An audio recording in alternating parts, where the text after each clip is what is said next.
Hello दोस्तों, good morning. स्वागत है एक बार फिर से आप सभी का एमजेटी एजुकेशन में। दोस्तों आज है 3 नवंबर और आज की वीडियो में हम लोग बात करेंगे 3 नवंबर 2023 के मोस्ट इंपॉर्टेंट करंट अफेयर के क्वेश्चंस के बारे में।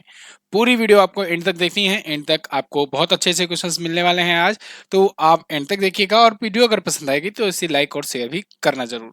शुरू करते हैं कल के रिविजन से। कल हम लोगों ने क्या पढ़ा था? विश्व शाकाहारी दिवस यानी वर्ल्ड वीगन डे कब मनाया गया? 1 नवंबर को मनाया गया। भारत और बांग्लादेश ने अभी 3 डेवलपमेंट प्रोजेक्ट का उद्घाटन किया है। ये तीनों के नाम यहाँ पर हैं, जैसे Akhaura Agartala cross border rail link, Mongla port rail line और मैत्री सुपर थर्मल पावर प्लांट की यूनिट 2। भारतीय वायुसेना के द्वारा अभी बाइसन लड़ाकू विमान का जो है इसको रिटायरमेंट करने का फैसला लिया गया है। ये मिग 21 रहेगा। और देश में डॉक्टर्स के लिए वन नेशन वन रजिस्ट्रेशन प्रणाली लागू की गई है। फीफा वर्ल्ड कप 2034 की मेजबानी सऊदी अरेबिया करेगा। और एआई सुरक्षा पर शिखर सम्मेलन ये अभी हाल ही में यूके में हुआ, यूनाइटेड किंगडम में हुआ है। इसके अलावा अभी wild life photographer of the year का पुरस्कार अंडर 10 की कैटेगरी में भी जीते हैं विहान ताल्या, ये है बेंगलुरु के।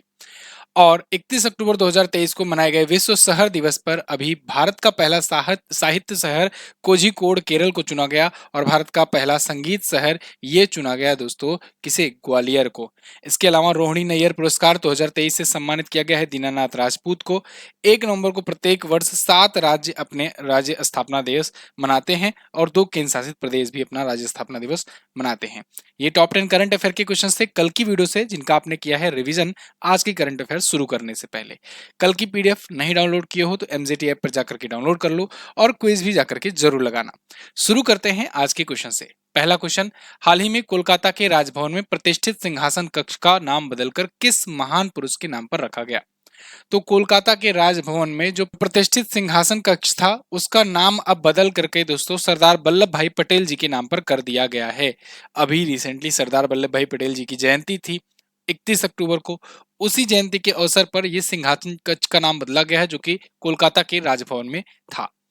अब देखो, इसका नाम सरदार पटेल के नाम पर रखा गया है, तो क्या रखा गया है?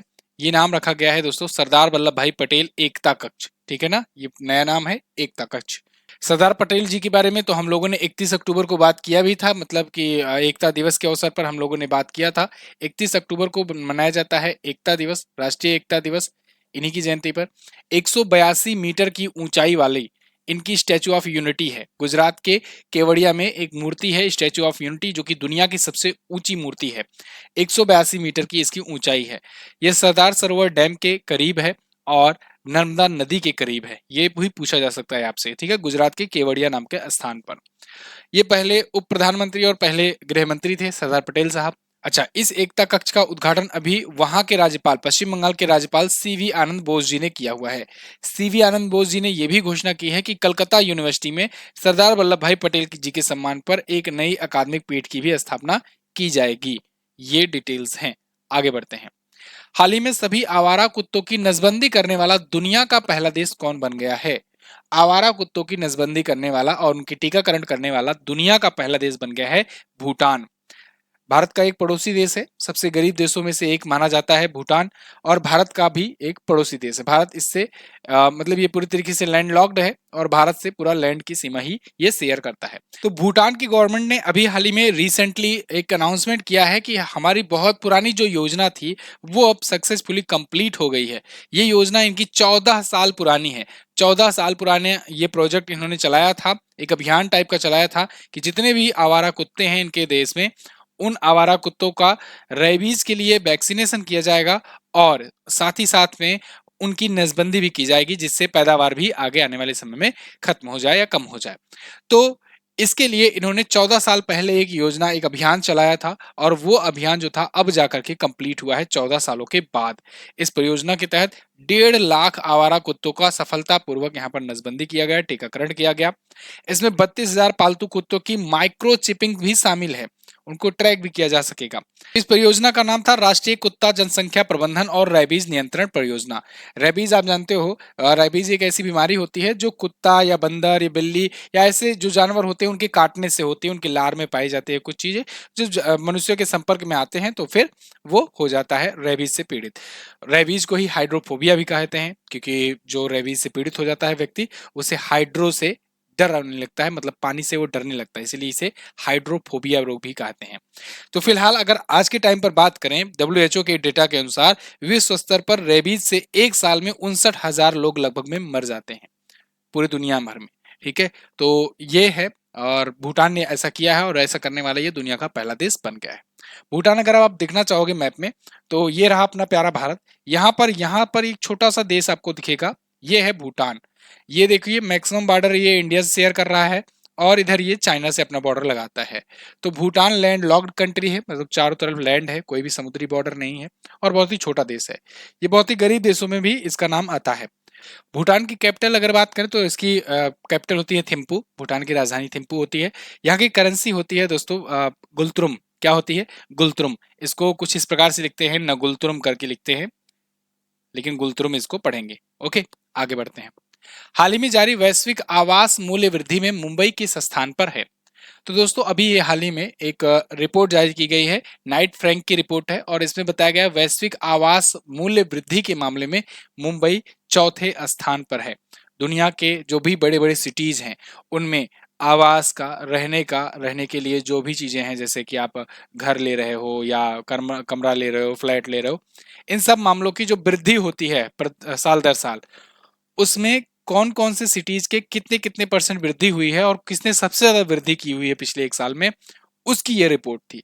और इस रिपोर्ट में पाया गया कि मुंबई जो है ये चौथे स्थान पर था ग्लोबली हाउसिंग प्राइस राइज में। दुनिया भर में चौथा सबसे ज्यादा दाम बढ़ाने वाला जो शहर है वो था मुंबई। दुनिया भर में किन किन शहरों ने कितने कितने परसेंट से दाम बढ़ाए अपने? जैसे मनीला ने बढ़ाया 21.2%। फिलीपींस की राजधानी है मनीला, यहीं पर एडीबी का हेडक्वार्टर है। दुबई, जहां पर आईसीसी का हेडक्वार्टर है, इसने 15.9% में वृद्धि की है अपने आवासीय कीमतों में। संघाई चाइना 10.4% वृद्धि के साथ तीसरे पर है। चौथे पर देखो मुंबई है, 6.5% की वृद्धि इसमें बताई गई है। और भारत के और अन्य बड़े शहरों की बात करें तो नई दिल्ली 10वें स्थान पर है, ओवरऑल 10वें पर है, और भारत में दूसरा सबसे ज्यादा दाम बढ़ाने वाला ये है। यहाँ पर आवासीय मूल्य में 4.1% वृद्धि हुई है पिछले साल के मुताबिक। 17वें नंबर पर बेंगलुरु है 2.2% वृद्धि के साथ। ये रिपोर्ट है ग्लोबल प्राइम सिटीज इंडेक्स, इस रिपोर्ट को कहेंगे हम लोग। जारी करता कौन है? Knight Frank. नाइट फ्रैंक ही ऐसी रिपोर्ट जारी करता है कि सबसे महंगा शहर कौन सा है, सबसे ज्यादा आवासीय मूल्य में वृद्धि कौन कर रहा है, वगैरह वगैरह, कहाँ पर रहना, कहाँ पर खान पान ये सभी महंगा हो रहा है, इन सब पर रिपोर्ट नाइट फ्रैंक जारी करता है। ठीक है, पिछले दिनों में भी बहुत सारे रिपोर्ट्स इंडेक्स आए थे, तो उन इंडेक्स में भारत की क्या रैंक थी उसको हम लोग एक बार फिर से रिवीजन कर लेंगे। अगेन देखो ये रिपोर्ट मैं बार बार आपको दिखाता रहता हूँ जिससे आपको ये चीजें याद हो जाएं। अगर आप डेली वीडियो देखते हो, डेली करंट अफेयर देखते हो, तो ये चीजें आपको याद हो जाएंगी, और इनमें से कोई सा भी कभी भी पूछा जा सकता है आपसे। चलिए शुरू करते हैं। नॉर्ड लेयर की ग्लोबल रिमोट वर्क इंडेक्स आई थी, इसमें भारत जो है ये 64वें पोजीशन पर रहा। मर्सर की ग्लोबल पेंशन इंडेक्स आई थी, इसमें हम लोग 45वें स्थान पर हैं। सीडब्ल्यू की ग्लोबल हंगर इंडेक्स आई थी, वैश्विक भुखमरी सूचकांक, इसमें हम लोग 111वें स्थान पर हैं। ग्लोबल मोबाइल स्पीड रैंकिंग आई थी ओकला की, और इसमें हम लोग 47वें स्थान पर हैं। इसके अलावा डब्ल्यूआईपीओ की ग्लोबल इनोवेशन इंडेक्स यानी कि वैश्विक नवाचार सूचकांक आया था, इसमें हम लोग 40वें पोजीशन पर हैं।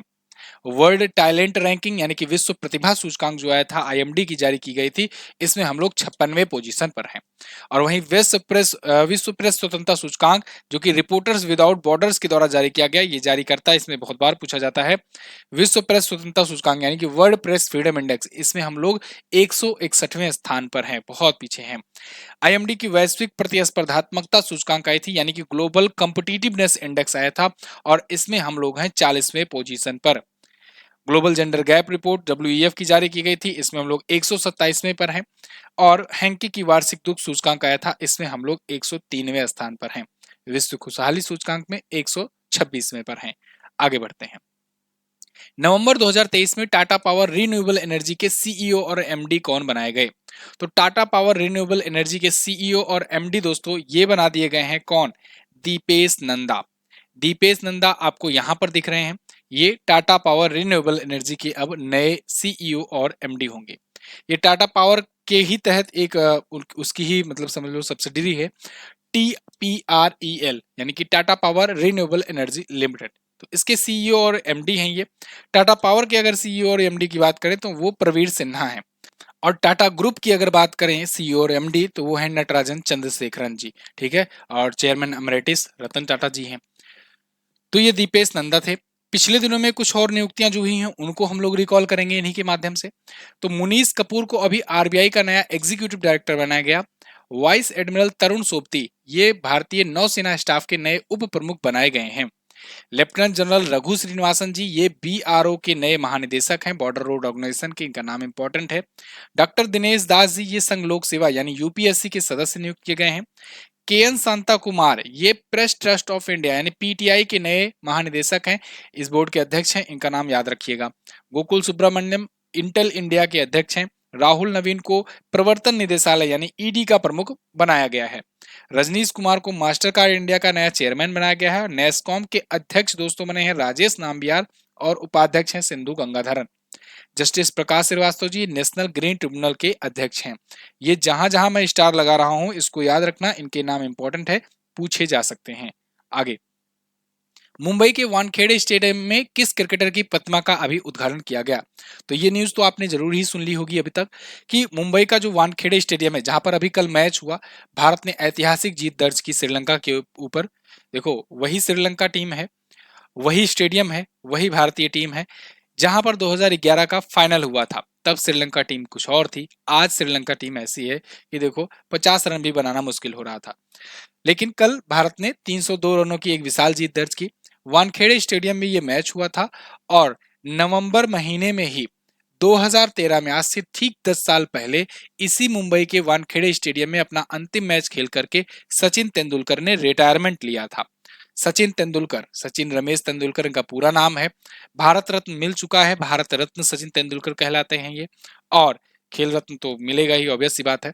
इसके अलावा दोस्तों ये क्रिकेट के भगवान कहलाते, गॉड ऑफ क्रिकेट नाम से भी प्रशंसकों के द्वारा संबोधित किए जाते हैं। इनके नाम इतने ज्यादा रिकॉर्ड्स हैं कि आप आज तक देखो 10 साल से ऊपर हो गए इनके रिटायरमेंट के, लेकिन अभी भी एक दो खिलाड़ी ही गिने चुने खिलाड़ी ही हैं जो करीब पहुंचने की दिशा में है हर एक मामलों में। तो फिलहाल सचिन तेंदुलकर के बारे में ये डिटेल्स रही। सचिन तेंदुलकर की ये प्रतिमा है, खेलते हुए मुद्रा में ये प्रतिमा है, और वानखेड़े स्टेडियम में सचिन तेंदुलकर स्टैंड भी है। देखो मैंने आपको एक दिन बताया था स्टैंड के बारे में। देखो स्टेडियम ये जो पूरा पूरा है ना, इस स्टेडियम को कहा जाता है कि ये स्टेडियम का नाम जो भी होगा, जैसे कि मान लो वानखेड़े स्टेडियम है, वानखेड़े स्टेडियम हो गया, ठीक है। वानखेड़े भी आपको बता दें ये भी एक पूर्व क्रिकेटर ही थे, वानखेड़े साहब। अब इसमें होता है यहाँ पर पिच होती है, तो एक स्टैंड यहाँ पर होता है पवेलियन का, एक स्टैंड यहाँ पर होता है पवेलियन का। इसी दोनों छोर से बॉलर आता है प्रत्येक ओवर बॉलिंग कराने। प्रत्येक ओवर दोनों छोर से बदल बदल करके बॉलिंग होती है, आपको पता ही होगा जो क्रिकेट के जानकार होंगे। तो एक बार इधर से बॉलिंग होगा, एक बार इधर से बॉलिंग होगा, तो उसी में कहा जाता है ना कि इस स्टैंड से, या कहें कि इस छोर से ये बॉलिंग करा रहे हैं। तो ये दोनों जो स्टैंड होते हैं जिसमें एक एक टीम के खिलाड़ी अपना पवेलियन में बैठे होते हैं, उनका भी नाम अलग अलग से दिया जाता है। तो उनमें से ही एक स्टैंड है सचिन तेंदुलकर स्टैंड। उस सचिन तेंदुलकर स्टैंड के पास में ही ये मूर्ति जो है ये स्थापित की गई है, ठीक है। एक चीज और ध्यान रखो, एक बार और आया था स्पोर्ट एनक्लेव, इसको लेकर के लोग जो है वो कंफ्यूज थे। जैसे अब ये वानखेड़े स्टेडियम हो गया, ये तो क्रिकेट का स्टेडियम है। अगर मान लो कोई ऐसा स्पोर्ट इनक्लेव हो जो और बड़ा हो, इसमें और सभी गेमों के बारे में और भी सभी गेमों का आयोजन करने के लिए अलग अलग पिचेस स्टेडियम्स बनाए गए हों, तो ये पूरा का पूरा जो इनक्लेव होगा, जैसे आप समझ लो कि अहमदाबाद में जो स्पोर्ट इनक्लेव है ना, उसका नाम सरदार पटेल के नाम पर है। और स्टेडियम जो है वो नरेंद्र मोदी स्टेडियम है। नरेंद्र मोदी स्टेडियम ये दुनिया का सबसे बड़ा, सबसे ज्यादा क्षमता वाला ये स्टेडियम है, 1.25 लाख की क्षमता वाला स्टेडियम है। लेकिन वो जिस स्पोर्ट इनक्लेव में पड़ता है वो सरदार पटेल स्पोर्ट इनक्लेव है। मतलब वहां पर और भी गेम्स के और भी चीजों के, खेलों के स्टेडियम्स हैं। तो अब आपको समझ में आ गई बात कि स्पोर्ट इनक्लेव क्या है, स्टेडियम क्या है, और ये जो कहते हैं कि अभी क्या कहते हैं स्टैंड, ये पवेलियन स्टैंड क्या है, इनमें अंतर समझिएगा। तो ये सारी चीजें हैं। सचिन तेंदुलकर 2013 में रिटायरमेंट लिए, 2011 में वर्ल्ड कप भारत जीता था इसी स्टेडियम में। आगे, भारतीय मूल की किस लेखिका को 2023 का ब्रिटिश अकादमी पुस्तक पुरस्कार प्रदान किया गया? तो दोस्तों अभी हाल ही में नंदनी राय को अभी 2023 का ब्रिटिश अकादमी पुस्तक पुरस्कार प्रदान किया गया है। नंदनी राय, ये वही हैं जिन्होंने अभी एक पुस्तक लिखी थी, कोर्टिंग इंडिया। याद हो, इनके नाम को भी मैंने कई दिनों तक लिस्ट में आपको दिखाया था कि नंदनी दास की एक पुस्तक आई हुई है, कोर्टिंग इंडिया। ठीक है, कोर्टिंग इंडिया। तो इस पुस्तक में इन्होंने बेसिकली मुगल्स के बारे में बात किया है। देखो ये पूरा नाम है, courting India, England, Mughals, India and the original of empire. तो ये इनकी पुस्तक थी जो कि इन्होंने अभी लिखी थी रिसेंटली, और अब इनको सम्मानित किया गया इस पुस्तक के लिए ब्रिटिश अकादमी पुस्तक पुरस्कार से। तो ये भारतीय मूल की लेखिका हैं, लेकिन रहते जाके यूनाइटेड किंगडम में हैं। ये अवार्ड ये पाई हैं, इंपॉर्टेंट है, याद रखना। पिछले दिनों में भी कुछ पुरस्कार सम्मान आए थे, उनका भी रिकॉल करेंगे हम लोग। शिव शंकरी जी को दिया गया दोस्तों 32वां सरस्वती सम्मान, मोस्ट इंपोर्टेंट। दिलीप नाउंग मेहता को मणिपुरी भाषा में बाल साहित्य पुरस्कार दिया गया। सीएस लक्ष्मी को Tata literature life time achievement award दिया गया। रुई किसियांग झांग, इन पर डबल स्टार कर लो, सहस्त्र रामानुजन पुरस्कार पाए हैं। 32 साल से कम उम्र के जो गणितज्ञ होते हैं उनको दिया जाता है। स्वाति नायक को नॉर्मन बोरलॉग फील्ड अवार्ड मिला है। Satyajit Majumdar doctor VG Patel memorial award पाए हैं। सांता ठोथम को ब्रिक्स इनोवेशन फोरम में वर्ल्ड इनोवेशन अवार्ड मिला है। परमजीत सिंह सूद को ईटी लीडरशिप एक्सीलेंस अवार्ड मिल चुका है। क्लियर दोस्तों, अगर आप हमसे पेड बैच भी पढ़ना चाहते हो, पेड जो स्पेशल क्लासेस हैं उनको पढ़ना चाहते हो किसी एग्जाम को टारगेट करके, तो वो भी अवेलेबल कराई गई हैं, आप इनको ज्वाइन कर सकते हो। बिहार एसएससी का बैच आया हुआ है, इसको ले सकते हो अभी।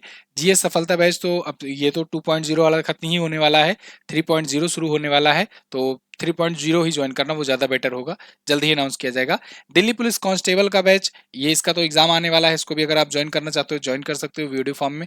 जीडी का ये बैच है, इसको भी आप ज्वाइन कर सकते हो। और भी कई बैचेस हैं, कई आपको एप्लीकेशन पर मिल जाएंगे। यूपी पुलिस खाकी का बैच है, और भी सब्जेक्ट वाइज बैच है। अगर किसी सब्जेक्ट को विशेष रूप से आपको इम्प्रूव करना है तो आप उसे ज्वाइन कर सकते हैं। ये सारे बैच मिलेंगे कहाँ आपको? एमजेटी ऐप पर मिलेंगे। एमजेटी ऐप आपको गूगल प्ले स्टोर पर मिल जाएगा, या फिर लिंक डिस्क्रिप्शन में दिया गया है, वहां से जाकर आप सिंपली डाउनलोड कर सकते हो। जगह जगह व्हाट्सएप का आइकॉन आपको दिखेगा उस ऐप में, लॉगिन वगैरह कर लेना उसके बाद। तो अगर कोई सा भी डाउट आता है, वैसे तो मैंने एप्लीकेशन का बहुत ही सिंपल रखा हुआ है, इतना सिंपल इसका वो है, समझ लो कि आप जाओगे तो आपको कुछ चीज ढूंढने की जरूरत नहीं पड़ेगी, बहुत ही सिंपल एल्गोरिदम है इसका। लेकिन फिर भी अगर कोई प्रॉब्लम आती है तो आप व्हाट्सएप के जरिए हमसे संपर्क करके जानकारियां ले सकते हो। आगे, हाल ही में कहां पर 10 दिवसीय उत्तराखंड महोत्सव का आयोजन किया गया? अब इस क्वेश्चन में बहुत सारे लोग कंफ्यूज होंगे और बहुत सारे लोग मिस्टेक करेंगे ऑप्शंस में। 10 दिवसीय उत्तराखंड महोत्सव, इसका आयोजन दोस्तों अभी लखनऊ में किया गया। कहां पर? लखनऊ उत्तर प्रदेश में किया गया उत्तराखंड महोत्सव। कंफ्यूज मत होना, यहां पर उद्घाटन किया गया, और यहां पर उद्घाटन के दौरान मुख्य अतिथि के रूप में बुलाया गया था पुष्कर सिंह धामी जी को। ये रहे पुष्कर सिंह धामी, इनको बुलाया गया था मुख्य अतिथि के रूप में। एक्चुअली में उत्तर प्रदेश से ही एक समय में उत्तराखंड अलग हुआ था। कब अलग हुआ था? ये 9 नवंबर को अलग हुआ था सन 2000 में। तो देखो 2023 चल रहा है और नवंबर का महीना चल रहा है, तो ये जो शुरू से नवंबर के महीना 1 से लेकर के 9 तारीख तक होगा ना, यही 10 दिवसीय ये है। और पंडित गोविंद बल्लभ पंत पर्वतीय सांस्कृतिक उपवन लखनऊ में ये आयोजित किया गया।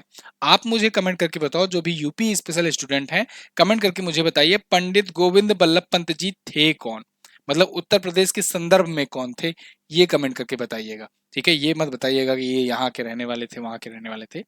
उत्तराखंड राज्य स्थापना दिवस 9 नवंबर को होता है, 9 नवंबर सन 2000 को। ये 13 जिलों के साथ अलग हुआ था, और मैंने आपको ये चीजें कई बार बताई हुई हैं। फिलहाल फिर से देख लेते हैं उत्तराखंड के बारे में। उत्तराखंड में दोस्तों ये देखिए, ये अपना बॉर्डर किससे किससे लगाता है? हिमाचल प्रदेश से लगाता है, इसके अलावा हरियाणा से, उत्तर प्रदेश से अपना बॉर्डर लगाता है। पुष्कर सिंह धामी यहाँ पर बीजेपी पार्टी से सीएम है। लेफ्टिनेंट जनरल गुरमीत सिंह जी यहाँ के गवर्नर हैं। इनका नाम आपको याद रखना है, नई नियुक्ति है। सात ताल, माता ताल, नैनी झील, नैनीताल, भीमताल, राकसताल, ये प्रमुख यहाँ की झीलें हैं। जिम कॉर्बेट नेशनल पार्क, इसका नाम अब बदल करके रामगंगा नेशनल पार्क हो गया है। ये भारत का पहला नेशनल पार्क है। इससे पुराना नाम हेली नेशनल पार्क था, 1936 में स्थापित हुआ था। भारत का ये पहला नेशनल पार्क है। ठीक है, राजा जी भी है यहाँ पर, नंदा देवी है, गंगोत्री है। ठीक है, इसके अलावा छपेली, छोलिया, हारुल, गढ़वाली, कजरी, ये यहाँ के प्रमुख लोक नृत्य हैं। राजधानी देहरादून है इसकी, देखो ये विंटर कैपिटल है, यानी कि शीतकालीन राजधानी है। और एक गैरसैंण जो है ये समर कैपिटल है, यानी कि ग्रीष्मकालीन राजधानी है। आगे बढ़ते हैं। हाल ही में केंद्र सरकार द्वारा जारी भारत में सड़क दुर्घटनाएं 2022 की रिपोर्ट आई है। इसमें सबसे ज्यादा सड़क दुर्घटनाओं वाला शहर कौन बना है? बहुत ही इंपॉर्टेंट रिपोर्ट है, और आपके एग्जाम में ये पूछा जा सकता है यहाँ से क्वेश्चन। देखो इसमें भारत में सड़क दुर्घटनाओं को लेकर के रिपोर्ट एक जारी किया है, केंद्र सरकार ने जारी किया है। अब ये सड़क दुर्घटनाएं 2022 की रिपोर्ट है, यानी 2022 का वर्ष भर में जितना भी सड़क दुर्घटनाएं हुई, खास करके जितनी रिपोर्ट की गई सरकार को सभी राज्यों में, उनका डाटा सरकार के पास आया और वो डाटा अब रिलीज किया गया है। 2022 का 2023 के नवंबर में जाकर रिलीज कर रहे हैं। अब देख सकते हो कितना स्लो है प्रोसेस। तो अब ये रिपोर्ट जो है ना, इसमें बताया गया है सबसे ज्यादा सड़क दुर्घटनाओं के मामले में दिल्ली जो है ये टॉप पर रहा है इस बार। पिछली बार चेन्नई टॉप पर था 2021 के लिए, मतलब ये 2022 का डाटा है, 2021 वाली रिपोर्ट के लिए चेन्नई टॉप पर था। अब की बार दिल्ली ने टॉप किया है। यहाँ पर कुछ और चीजें हैं, जैसे देखो यहाँ पर एक्सीडेंट के मामले में दिखाए गए हैं इस कलर में, और यहाँ पर फेटलिटीज यानी कि कितनी मृत्यु हुई है वो दिखाए गए हैं रेड कलर में। अब आप देखो 2018 में कुल 1,57,593 मौतें हुई थी, ठीक है ना, पिछले 5 सालों का ये डाटा है। तो 2018 में 1,57,593 मौतें हुई थी, एक्सीडेंट के मामले इतने रिपोर्ट किए गए थे।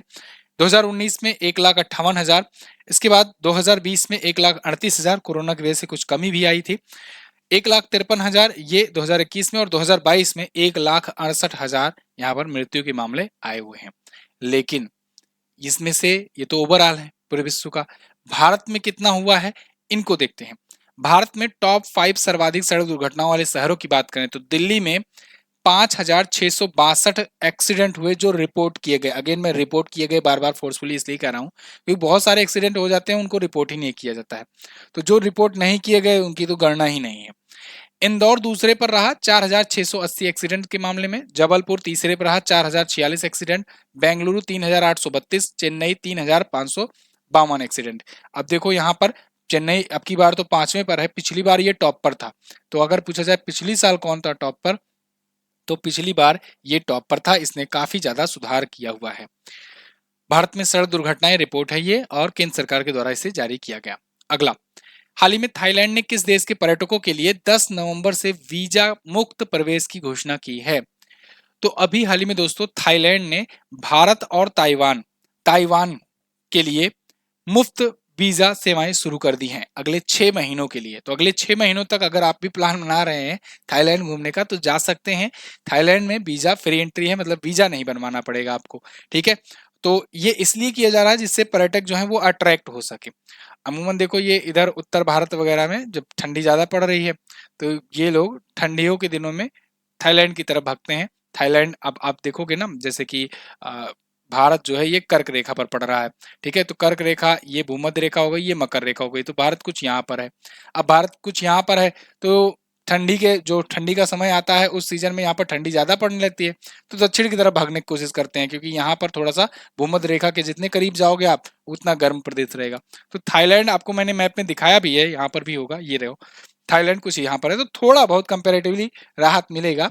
और वैसे तो उससे ज्यादा राहत लेना तो आप अपने देश में ही रहो, फिलहाल ये लोग तो अपना पर्यटन बढ़ाएंगे ही।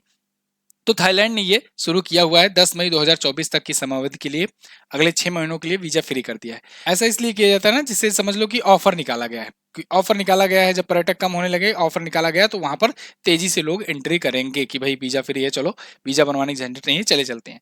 ऐसे ही अभी श्रीलंका ने किया था, भारत समेत 7 देशों के लिए वो पर्यटक वीजा जो है वो मुफ्त किया था, तो जितने भी पर्यटक हैं वो श्रीलंका जिससे जा सके। तो ऐसा श्रीलंका ने भी इसलिए किया जिससे कि एफडीआई बढ़े इनके यहाँ, ऐसा इसलिए भी किया है इसलिए।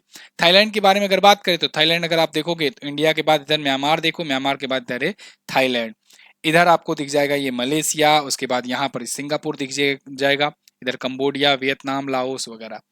थाईलैंड की जो मुद्रा होती है ये होती है बाहत, ये मुद्रा बहुत पूछी जाती है, थाईलैंड की मुद्रा बाहत होती है, इसकी राजधानी जो होती है वो होती है बैंकॉक, ठीक है। आगे बढ़ते हैं। केंद्रीय मंत्री अश्वनी वैष्णव जी ने कब तक भारत को चिप फैब्रिकेशन और डिजाइन हब बनने की घोषणा की है? तो दोस्तों केंद्रीय मंत्री अश्विनी वैष्णव जी के अनुसार भारत अगले 5 वर्षों में चिप फैब्रिकेशन, चिप मतलब समझ रहे हो ना, चिप मतलब होता है आईसी, आईसी मतलब कि इंटीग्रेटेड सर्किट या कहें सेमीकंडक्टर्स वगैरह। तो सेमीकंडक्टर प्रोडक्शन या आईसी चिप्स के जो प्रोडक्शंस हैं उनके फैब्रिकेशंस में खास करके और डिजाइनिंग में भारत हब बनने वाला है। भारत में ऐसे बहुत सारी योजनाएं आने वाली हैं सरकार के द्वारा और बहुत सारे प्लांट्स भी लग रहे हैं। आपने देखा कि अभी भी बहुत सारे जो कंपनियां हैं वो इंटरेस्ट दिखा रही हैं, ताइवान की भी, जापान की भी, कि भारत में ऐसे प्लांट लगाए जाएं सेमीकंडक्टर उद्योग को बढ़ावा देने के लिए। सेमीकंडक्टर पॉलिसी लाने वाला पहला राज्य गुजरात है। तो फिलहाल अश्विनी वैष्णव जी ने ये घोषणा की है कि अगले 5 वर्षों में हम लोग भी सेमीकंडक्टर का हब बनने जा रहे हैं। सेमीकंडक्टर अगर पूछा जाए सबसे ज्यादा लार्जेस्ट सप्लायर कौन है दुनिया भर का, तो आप बताएंगे 80% अकेले सप्लाई करता है ताइवान, पूरे विश्व भर में। तो ताइवान भी इसीलिए इंपॉर्टेंट है, इसीलिए अमेरिका उसको टूटने नहीं दे रहा है, मतलब चाइना को कब्जा करने नहीं दे रहा है। फिलहाल इन्होंने बताया हुआ है, बहुत सारी डिटेल्स दी इन्होंने अपने भाषण में। साथ ही साथ इन्होंने ये भी एक डाटा दिया कि 6 से 7 वर्षों में ना जो ग्लोबल सेमीकंडक्टर मार्केट है वो 2 गुना के लगभग में हो जाएगा। अभी 500 बिलियन के आसपास में मार्केट है ग्लोबल सेमीकंडक्टर का। आगे आने वाले 6 से 7 वर्षों में ये 1 ट्रिलियन का हो जाएगा। $1 ट्रिलियन से अधिक का इसका मार्केट हो जाएगा। किसका? ग्लोबल सेमीकंडक्टर मार्केट का। सेमीकंडक्टर क्या है? सेमीकंडक्टर डिवाइस की वजह से ही इलेक्ट्रॉनिक डिवाइसेस चलती हैं। आप जितने भी इलेक्ट्रॉनिक डिवाइसेस यूज करते हो वो सब सेमीकंडक्टर से चलती हैं। सेमीकंडक्टर समझ लो अर्धचालक होता है, ना वो पूरा कंडक्टर होता है ना वो पूरा इंसुलेटर होता है। जब वो तापमान के टेम्परेचर के संपर्क में आता है तो वो कंडक्टर की भांति बिहेव करने लगता है। ठीक है, चलो, तो अभी हिंदुस्तान टाइम्स लीडरशिप समिट में 21वां संस्करण का आयोजन हुआ, उसी दौरान इन्होंने भाषण दिया है। तो ये थे टॉप 10 करंट अफेयर के क्वेश्चंस। आई होप आपको वीडियो पसंद आई होगी। अगर वीडियो पसंद आई है तो इसे लाइक कीजिए, शेयर कीजिए, अपना व्हाट्सएप चैनल भी ज्वाइन कीजिए। अभी 2000 इस पे फॉलोअर्स कंप्लीट हो चुके हैं व्हाट्सएप चैनल पर, इसको ज्वाइन करो। इस पर भी संख्या बढ़ाइए। इस पर डेली वन लाइनर भेजा जाता है, तो आप वन लाइनर्स का रिवीजन करेंगे। साथ ही साथ जो भी नई ताजी अपडेट होती है वो भी मैं यहाँ पर शेयर कर दिया करता हूँ, तो आप इसको जरूर ज्वाइन करो। पीडीएफ के लिए आप हमारा टेलीग्राम ग्रुप ज्वाइन कर सकते हैं। टेलीग्राम चैनल का लिंक डिस्क्रिप्शन में मिल जाएगा, उसे भी ज्वाइन कर सकते हैं। कल मैंने क्वेश्चन आपसे पूछा था, अलीगढ़ मुस्लिम यूनिवर्सिटी के संस्थापक कौन थे? तो इसके संस्थापक थे सर सैयद अहमद खां, इनका नाम याद रखना। अर्जेंटीना के स्टार फुटबॉलर लियोनल मेसी आप किस फुटबॉल क्लब से खेलते हैं? तो ये इंटर मियामी से खेलते हैं। आज आपको क्या बताना है, निम्न में से किस राज्य का राज्य स्थापना दिवस नवंबर में नहीं मनाया जाता है? 1 नवंबर में, ठीक है ना, नहीं मनाया जाता है। आप बताइए कमेंट करके। फीफा विश्व कप 2026 की मेजबानी कौन करेगा? ये मैंने कल वीडियो में भी क्वेश्चन पूछा था, आप यहाँ भी क्वेश्चन कर दो, कल इसका आंसर आपको मैं दे दूंगा, है ना। चलिए, बहुत बहुत धन्यवाद यहाँ तक वीडियो देखने के लिए। इसकी क्विज और पीडीएफ आप जाकर के प्राप्त कर सकते हैं एमजेटी ऐप से। एमजेटी ऐप पर ही हमारे वीडियो कोर्सेज, हमारी ई बुक्स वगैरह आती हैं। थैंक यू सो मच, मिलेंगे अगली क्लास में, तब तक के लिए नमस्कार, जय हिंद, वंदे मातरम।